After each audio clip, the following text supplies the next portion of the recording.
À la CGT fonction publique, dans l'ensemble des secteurs de la fonction publique, donc bien évidemment se développe tout un tas de luttes. Alors des luttes évidemment sur la première question qui vient aujourd'hui, qui est la question des salaires.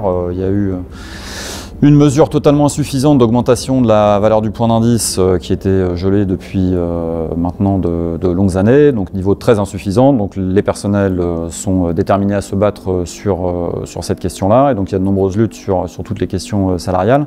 Il y a également évidemment des luttes en cours sur les questions d'emploi, des luttes sur les conditions de travail bien évidemment, qui sont également une question qui pèse très lourdement.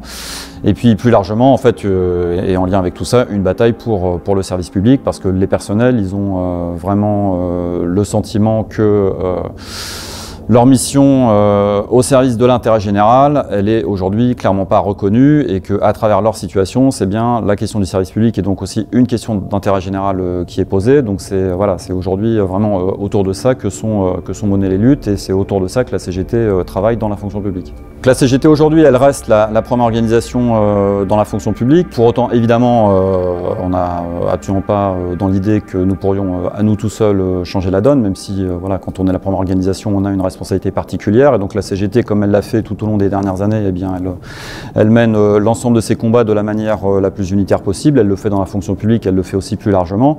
Et donc s'agissant de la bataille de Lure, nous évidemment, ce qui nous intéresse à travers cette manifestation, c'est que c'est une construction à caractère unitaire, pluraliste, qui vise à mettre ensemble des forces de toute nature, politiques, associatives, syndicales.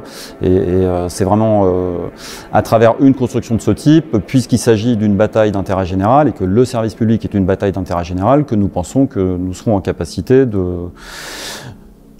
non pas d'inverser des choix qui sont problématiques, mais de contraindre celles et ceux qui s'acharnent à utiliser des solutions et à mener des politiques qui sont totalement néfastes, eh bien, à devoir tenir compte de ce rapport de force. Nous, on n'est plus du tout dans l'idée qu'on va convaincre ces gens-là. C'est vraiment une question qui est largement derrière nous.